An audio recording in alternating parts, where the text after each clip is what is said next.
이야기를 듣는 사람들입니다. 물론 여기에서 이야기는 선한 이야기입니다. 창조적이고 긍정적이고 생산적인 사람을 살리는 축복이 되는 이야기들입니다. 이야기를 만드는 사람들은 그들 마음속에 믿음을 가지고 있습니다. 창조적인 생각을 가지고 있습니다. 이야기를 듣는 사람들은 소심하고 안락한 그런 환경 가운데 사는 것을 만족하게 생각합니다. 이야기를 만드는 사람들은 소수이고 이야기를 듣는 사람들은 대중입니다. 성경에는 감동적인 이야기를 만든 사람들이 많이 기록되어 있습니다. 하나님의 말씀에 순종하여서 자기 가족과 동물들을 구원한 큰 방주, 배를 만들었던 노아의 이야기. 아무나 그런 이야기를 만들어낼 수가 없습니다. 큰 민족의 조상이 되라는 하나님의 축복의 약속을 믿고 갈 바를 알지 못하고 고향을 떠났던 아브라함의 이야기. 지팡이 하나를 들고 애굽왕 바로의 궁궐에 들어가서 이스라엘 백성들을 놓아 보내라고 하나님의 명령을 전했던 모세의 이야기. 그의 뒤를 이어 가나안 땅을 점령하고 이스라엘 12지파들에게 분배하였던 여호수아의 이야기. 각양각색의 독특한 방법으로 용맹을 떨치며 이스라엘을 구원하였던 사사들의 이야기. 그들 모두가 다 감격적인 이야기를 만들어낸 사람들입니다. 그 이후로 수많은 사람들이 우리에 이르기까지 그 얘기를 읽고 말하고 전하고 생각합니다. 오늘 우리가 읽은 사무엘상 17장에 나오는 다윗도 굉장한 이야기를 만든 사람입니다. 아마 오늘 여러분은 다윗의 이야기를 처음 들어보실 것입니다. 처음 듣는다고 생각하시고 들어보시기 바랍니다. 저거 다 아는 얘기인데 하면서 30분 동안 설교 듣는 것보다는 오늘 처음 듣는 얘기다 생각하시고 30분 동안 설교 말씀 듣는 것이 축복이 될 줄 믿습니다. 여러분 다윗에 대한 얘기 들어보셨어요?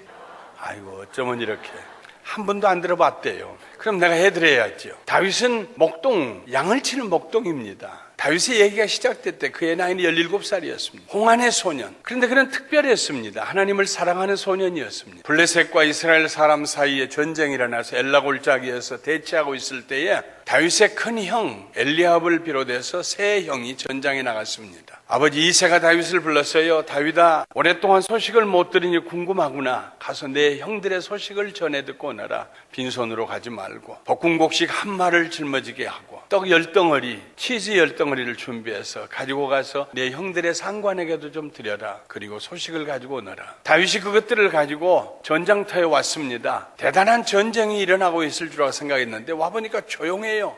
조용한데 갑자기 블레셋 진영에서 거대한 사람이 나오더니 소리를 칩니다. 너희들 중에 대표 하나를 보내라. 나와 싸워서 내가 지면 우리 블레셋 사람들이 다 너희의 종이 될 것이고 그 사람이 지면 너희가 우리 종이 되면 되지 않겠느냐. 많은 사람 피 흘릴 것이 뭐 있느냐. 그런데 그 사람이 일어나서 소리를 지르는 순간 이스라엘 사람들이 전부 바위 뒤로 굴속으로 숨어 들어갔습니다. 다윗이 물어봅니다. 도대체 저 사람이 누구간데 하나님의 백성들을 모욕합니까? 저 사람을 가서 이기면 어떤 상이 있습니까? 왕이 너희 아버지 집에 세금도 면제해주고 왕의 딸을 네 아내로 준다고 그랬는데 아무도 나가 싸우는 사람이 없어. 옆에서 그 말을 듣던 엘리압 큰 형과 두 형이 다윗을 꾸짖습니다. 일하기 싫어서 여기 왔구나 이놈. 왜 여기로 왔느냐. 왜 말참견 하느냐 어른들 사이에서. 그때 다윗이 내가 무슨 말을 했습니까? 말도 못합니까? 그 말을 사울왕에게 누군가 전했어요. 사울왕이 불러다 보니까 아직도 용모가 붉고 소년입니다. 안 된다. 넌 안 된다. 저 골리앗은 어렸을 때부터 전장터에서 뼈가 굵은 사람이다. 너는 아직 소년이기 때문에 너는 가서 그 상대가 되지 않는다. 아니요. 왕이요.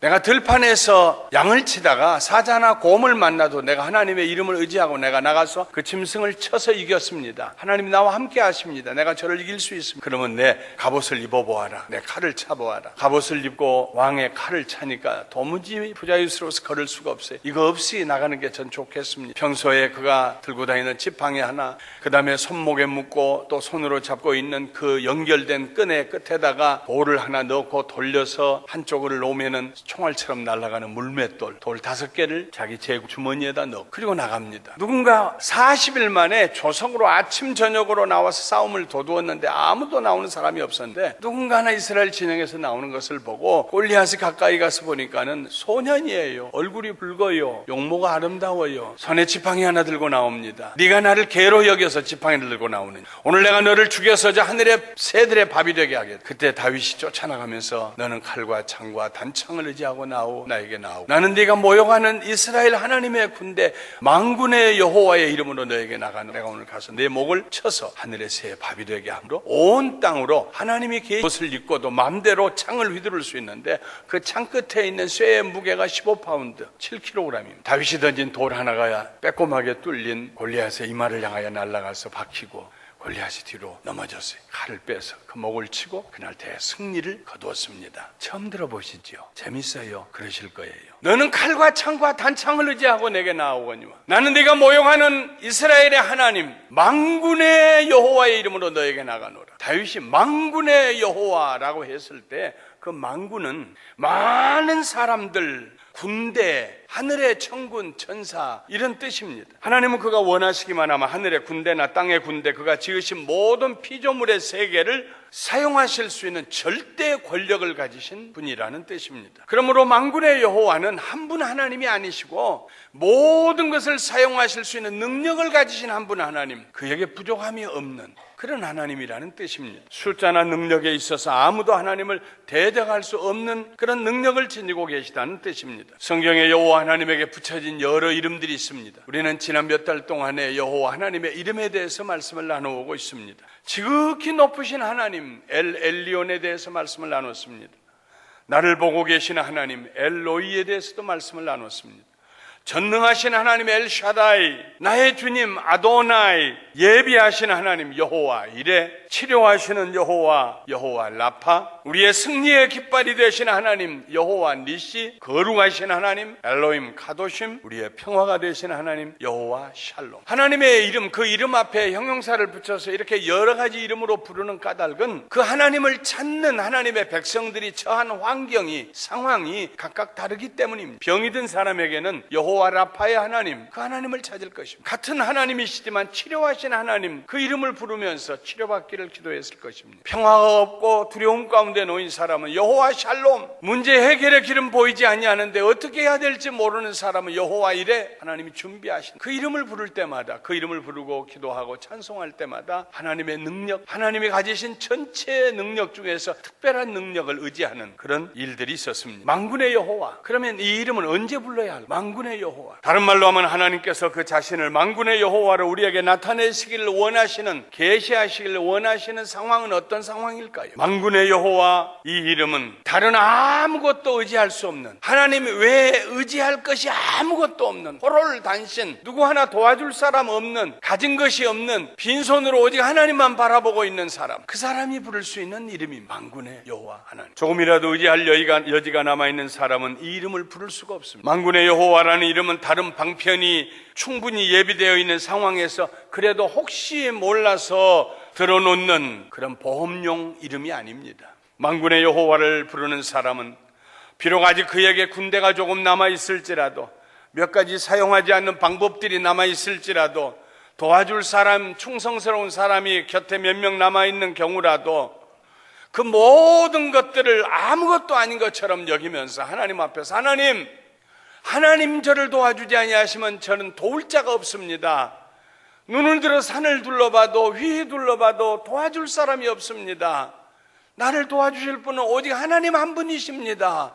만군의 하나님 아버지, 모든 것을 소유하시고 모든 것을 부리실 수 있으며 모든 것을 그 권세 아래 두시는 만군의 여호와 하나님 아버지, 나는 아무것도 가진 것이 없다고 겸손하게 하나님 앞에 홀로 서서 하나님의 이름을 부르는 사람, 그 사람이 부르는 하나님의 이름이 만군의 여호와입니다. 오직 여호와 하나님만이 나를 구원하실 수 있다는 그런 확실한 믿음과 분명한 자세를 가지고 하나님을 찾는 사람, 그 사람만이 부를 수 있는 이름입니다. 다윗이 골리앗을 향하여 달려가면서 너는 칼과 창과 단창으로 내게 오거니와 나는 만군의 여호와의 이름 곧 네가 모욕하는 이스라엘 군대 하나님의 이름으로 내게 가노라 하고 고함칠 때에 다윗은 만군의 여호와 하나님 외에 누구도 의지할 사람이 없었습니다. 사울 왕을 의지할 수도 없었고요, 그의 세 형들을 의지할 수도 없었고, 바위틈에 있는 이스라엘 백성들을 의지할 수도 없었습니다. 다윗에게는 오직 한 분 하나님밖에 안 계셨습니다. 다윗은 들판에서 혼자 양을 치다가 곰과 사자를 만났을 때에도 오직 하나님만 의지했습니다. 곰과 사자가 가까이 왔는데 그의 부모와 형제들을 찾는다고 올 수 있는 거리가 아닙니다. 같이 들판에서 양을 치는 목동들도 멀리 흩어져 있어서 그를 도울 수 없을 것입니다. 양들이 연합전선을 형성해서 다윗을 도와줄 리도 없습니다. 곰과 사자를 싸우는 그 들판에서의 다윗은 철저히 혼자였습니다. 아무도 도와줄 리 없는 철저히 혼자. 그 자리에서 사자와 곰을 대항하는데 다윗이 부를 수 있는 이름은 만군의 여호와 하나님. 너무 바빠서 내가 부르짖어도 내 말 귓전으로 흘러들으시는 하나님이 아니고 너무 멀리 계셔서 내가 너에게 가까이 가는데 시간 걸리겠다. 그 순간에 사자나 곰이 와서 다윗을 물어뜯는 그렇게 멀리 계신 하나님도 아니고 무정하신 하나님도 아니고 만군의 여호와 하나님, 내가 하나님의 이름으로 저 사자와 곰을 치겠습니다 하는 순간 이미 하나님의 능력이 다윗과 함께 있어서 두려워하지 아니하고 사자와 곰을 가서 호령을 하고 놀란 사자와 곰이 입에서 양새끼를 내놓고 도망을 가고 어쩌다가 정신없는 사자나 곰이 돌아서서 으르렁거리면 가서 그 수염 볼을 잡고 쳐서 죽였다는 말이에요. 내가 볼 때는 사자와 곰이 얻어맞아 죽는 것보다는 기가 막혀 죽었을 것입니다. 이게 사람이냐 아니냐, 내가 으르렁거리면 자기가 도망가야지 어떻게 나를 때릴 수가 있다는 말이냐 하다가 죽었어요. 만군의 여호와를 의지하며 골리앗을 향하여 달려가는 다윗, 그에게는 일말의 의심이 없었습니다. 주의 종이 아비의 양을 지킬 때 사자나 곰이 와서 양떼에서 새끼를 움키면 내가 따라가서 그것을 치고 그 입에서 새끼를 건져내었고 그것이 일어나 나를 해하고자 하면 내가 그 수염을 잡고 그것을 쳐 죽였나이다. 주의 종이 사자와 곰도 쳤은즉 사신 하나님의 군대를 모여가니 할례 없는 블레셋 사람이리이까 그가 그 짐승 중에 하나처럼 될 것입니다. 그가 그 짐승 중에 하나처럼 될 것입니다. 잠시 후면 골리앗은 썩은 통나무처럼 넘어질 것이고 그러면 자기는 달려가서 골리앗의 칼을 빼어 그의 목을 베는 것 외에 다윗은 다른 걸 생각도 하지 않았습니다. 실패하면 어떡하나 생각도 안 했습니다. 그런 의심이 들어올 자리가 다윗의 마음속에는 없었습니다. 성경은 다윗의 마음을 이렇게 표현하고 있습니다. 블레셋 사람이 일어나 다윗에게로 마주 가까이 올 때에 다윗이 블레셋 사람에게로 마주 그 항우를 향하여 빨리 달리며 손을 주머니에 넣어 돌을 취하여 물매로 던져서 블레셋 사람이 이마를 치매 돌이 그 이마에 박히니 땅에 엎드러지니라. 블레셋 사람이 달려올 때 다윗도 그 골리앗을 향하여서 달려갑니다. 마주 달려갑니다. 항우를 향하여. 항우라는 말은 배틀 라인이라는 말입니다. 그 전선을 이탈하지 아니하고 똑바로 좌로 우로도 흔들리지 아니하고 달려오는 기관차처럼 골리앗이 달려올 때 다윗도 골리앗을 향하여서 일직선으로 달려가요. 다윗의 믿음, 만군의 여호와 하나님을 믿는 믿음이 그로 하여금 그렇게 달려가게 했습니다. 훗날 다윗이 그 주변 국가들을 굴복시키고 이스라엘을 견고하게 세웠을 때에 사무엘 상하를 기록한 역사가는 다윗에 대해서 아주 간단 명료하게 한 문장으로 끝냅니다. 사무엘하 5장 10절에 이렇게 기록합니다. 만군의 하나님 여호와께서 함께 계시니 다윗이 점점 강성하여 가니. 얼마나 시적인 표현입니다. 시적인 표현은 많은 얘기를 함축적으로 만들어내는 것입니다. 만군의 여호와 하나님이 다윗과 함께 계시니 다윗이 점점 강성하여 가니라. 성경에 만군의 여호와라는 이름이 최초로 나온 것은 사무엘상 1장의 한나의 기도입니다. 그 전에는요, 창세기, 출애굽기, 레위기, 민수기, 신명기, 여호수아, 사사기 다 가도요 만군의 여호와라는 이름이 안 나옵니다. 사무엘상에서 처음 나옵니다. 한나는 결혼했지만 자식을 낳지 못한 여인입니다. 그의 남편 알가나가 분인나라고 하는 둘째 여인을 아내로 맞이하였는데 자식을 많이 낳았어요. 둘째 부인이 자식을 많이 낳고 난 다음에 한나를 늘 멸시했습니다. 멸시하지 않아도 자책감이 마음에 들어와서 한나가 편하지 않았어요. 하나님께 제사 드리러 올라가서 온 식구들이 먹고 마시고 즐거워할 때 한나는 언제나 외톨이가 되었습니다. 그날도 한나는 하나님 앞에 나가서 통곡하며 기도합니다. 한나가 마음이 괴로워서 여호와께 기도하고 통곡하며 서원하여 가로되 만군의 여호와여, 만군의 여호와여. 성경에 처음 나온 만군의 여호와여, 만일 주의 여종의 고통을 돌아보시고 나를 생각하시고 주의 여종을 잊지 아니하사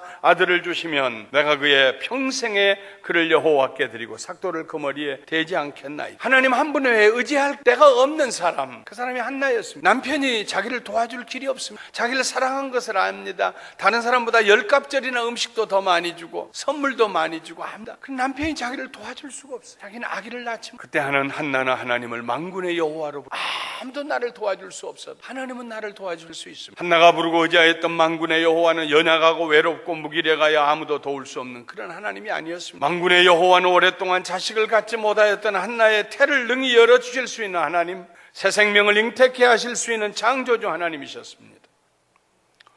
한나는 그 하나님께서 자신을 긍휼히 여겨주시기를 간청했습니다. 만군의 여호와께서 한나의 기도를 들으시고 주신 아들이 바로 사무엘이 만군의 여호와 하나님. 지난 금요일 저녁에 우리 교회에서 Thanksgiving Family Night이 있어가지고 여러 가지 행사를 아이들과 함께 했어요. 근데 거기 어떤 장면에 다른 사람 모를 거예요. 한 아이가 나왔어요.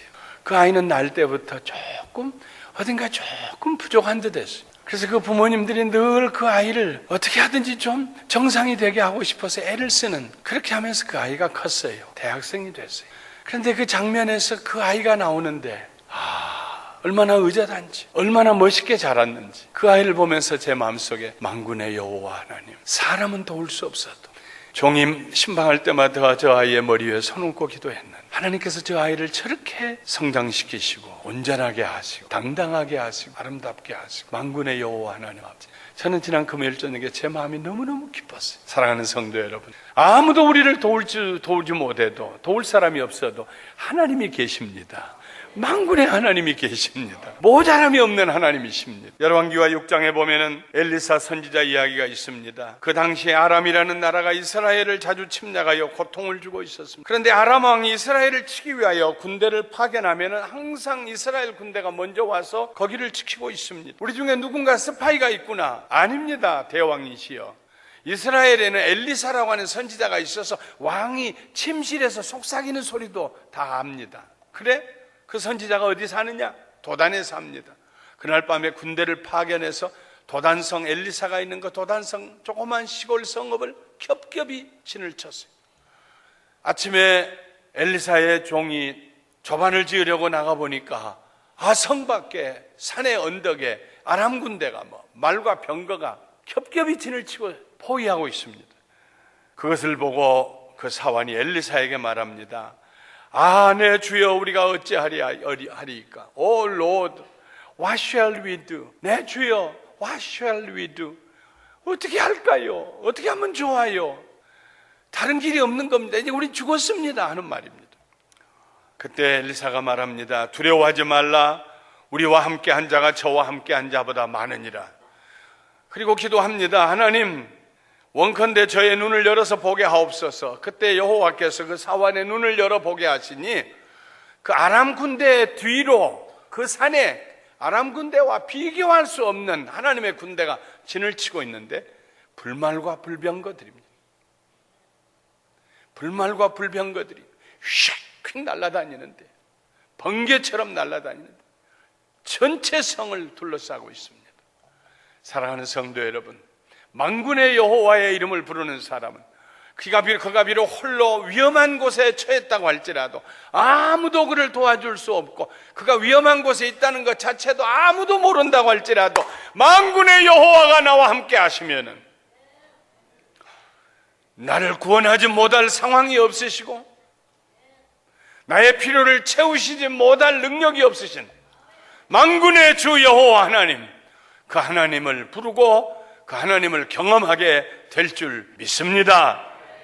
하나님께서는 그의 백성들에게 자신을 만군의 여호와로 나타내시기를 기뻐하셨습니다. 이사야서에 만군의 여호와는 이름이 많이 나옵니다. 예레미야에도 많이 나옵니다. 시편에도 많이 나옵니다. 그런데 비율로 보면은 정말 만군의 여호와는 이름이 한 장에 비율로 얼마씩 많이 나오느냐를 보면은요, 이사야서도 아닙니다. 예레미야도 아닙니다. 이사야서는 한 장에 0.8회 나옵니다. 예레미야는 한 장에 1.7회. 그리고 쭉 가서 바벨론의 포로로 사로잡혀 갔다가 주전 606년에 다시 돌아오는 주전 536년 70년 만에 돌아와서 성전을 짓다가 놀래서 짓지 못하고 주춤거리고 있는 학계 스가랴 선지자가 살고 있던 그 시대, 그리고 구약의 마지막 책이 기록되는 말라기 선지자가 예언했던 그 시대, 이 학계와 스가랴와 말라기라고 하는 세 책, 작은 소선지서입니다.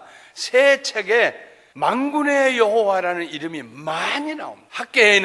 밖에는 단 2장에 불과하는데 만군의 주 여호와라는 이름이 13번 나옵니다. 평균 한 장에 6.5회입니다. 스가라는 14장밖에 안 되는데 43번이 나와요. 3.7회. 말라기는 4장밖에 안 되는데 24번이나 나와요. 만군의 여호와라는 이름. 그 중에 22번은 만군의 여호와 내 이름 나 만군의 여호와가 말하노라, 내 만군의 여호와가 말하노라. 23번을 하나님께서 자기 이름을 만군의 여호와라고 부르십니다. 페르시아에 속국이 되고 비록 고향 땅으로 돌아오긴 했지만은 군대를 세울 수도 없고 임금을 세울 수도 없는 처절한 상황, 버림받은 상황, 홀로 있는 상황. 옛날에 그 다윗 왕 시대를 그리워해 보지만은 과연 그런 날이 있었을까 싶은 저 밑바닥에 떨어진 이스라엘 백성들이 살고 있던 그 시절, 주전 500년 400년 그 경우, 과거 어느 때보다도 하나님께서는 이스라엘 백성들에게 자주 만군의 여호와라는 이름으로 나타났습니다. 두려워하지 말, 놀라지 말. 홀로 떨어져서 짐승들에게, 맹수들에게 쫓기는 사슴 새끼처럼 두려워서 어찌할 줄 모르는 그 이스라엘 백성들을 향하여서 두려워하지 말라, 내가 너희와 함께하리라, 나 만군의 여호와가 이르노라, 만군의 여호와가 이르노라. 그렇게 하심으로 하나님께서는 그의 백성들에게 용기를 주셨습니다. 잠언 기자는 말합니다. 잠언 18장 10절에 여호와의 이름은 견고한 망대라, 의인은 그리로 달려가서 안전함을 얻느니라. 여호와의 이름은 견고한 망대라. 적이 침략해 오는데 어디 숨을 곳이 없잖아요. 망대가 있어요. 거기 숨으면 돼요. 들어가서 여호와의 이름은 견고한 망대라, 의인은 그리로 달려가서 안전함을 얻느니라. 만군의 여호와의 이름이, 사랑하는 성도 여러분, 여러분과 저에게 견고한 망대가 되기를 주님의 이름으로 축원합니다. 혹시 시간 나눈 혼자예요. 나를 도와줄 사람이 없습니다. 눈앞에 대적은 심히 두렵고요, 문제를 해결할 길도 보여주지 않습니다. 기가 막힌 형편에 놓였습니다. 그렇게 생각하시는 분들이 계신다면 사랑하는 성도 여러분, 만군의 여호와를 찾으시기를 주님의 이름으로 축원합니다. 전쟁할 때 사람들이 항공모함 한 척 있으면 되겠다, 비행기가 수백 대가 날아오르고, 아니요, 만군의 여호와를 어떻게 항공모함에다 비교하겠습니까? 천지와 만물을 지으신 하나님, 우리에게 생명을 주신 하나님, 우리의 필요를 채우시는 하나님, 우리를 치료하시는 하나님, 예비하시는 하나님, 우리의 의가 되시는 하나님, 만군의 주 여호와 하나님. 우리 한번 불러보십시다. 만군의 주 여호와 하나님. 뱃속 깊은 데서부터 숨을 토해내면서 불러보십시오. 만군의 주 여호와 하나님. 그 하나님의 이름을 부르시면 두려움이 사라질 것입니다. 담대함이 생겨날 것입니다. 만군의 여호와 하나님께서 지금 여러분에게 발견되기를 원하고 계십니다. 여호와 하나님의 권세와 능력은 한이 없습니다. 그의 긍휼히 여기심도 다함이 없습니다. 그의 선하심과 인자하심은 여전하십니다. 말씀을 마치겠습니다. 사랑하는 성도 여러분, 여러분은 이야기를 만드는 사람이 되기를 원하십니다. 아니면 다른 사람들이 만든 이야기를 듣다가 평생 지나기를 원하십니다. 만군의 여호와의 이름을 부르는 사람은 견고한 피난처를 얻게 될 것입니다. 골리앗과 같은 문제와 어려움이 무너지는 소리를 듣게 될 것입니다. 원수가 변하여서 잔치상을 앞에 놓고 식사하는 벗이 되는 그런 놀라운 축복을 경험하게 될 것입니다. 하나님께서는 지금도 우리가 그를 만군의 여호와라는 이름으로 부르기를 원하고 계십니다. 하나님께서는 오늘도 우리가 우리의 삶 가운데서 만군의 여호와와 함께 만들어가는 이야기, 그 이야기의 주인공이 되시기를 원하십니다. 홍해가 갈라지는 이야기가 아니라도 괜찮습니다. 반석이 터지고 생수가 솟아나는 이야기가 아니라도 괜찮습니다. 성경에는 작은 이야기를 만든 사람들이 얼마나 많은지 몰라요. 성경에 기록되지 않는 작은 이야기를 만든 수많은 사람들이 지금 우리를 향하여 박수를 치고 우리를 격려하면서 이야기를 만들으라고, 믿음의 이야기를 만들으라고, 하나님의 놀라우신 일하신 것을 후대에 전할 이야기를 만들으라고, 자식에게 물려줄 이야기를 만들으라고 우리에게 격려하고 있습니다. 히브리서 12장 1절에 우리에게 구름같이 둘러싼 허다한 증인들이 있다고 그랬습니다. 허다한 증인들, 무엇에 대한 증인입니까? 자기들도 만군의 여호와를 의지하고 이야기를 만들었다는 증인들입니다. 승리한 증인들입니다. 만군의 여호와를 의지하고 무엇인가 어디에선가 크고 작은 영적 승리를 했던 위대한 믿음의 선배들이 우리에게 그렇게 살라고 격려하고 있습니다. 사랑하는 성도 여러분, 오늘은 이 주간에는 만군의 여호와를 의지하면서 어떤 이야기를 만들어내기를 원하십니까? 여러분의 삶에서, 여러분의 가정에서.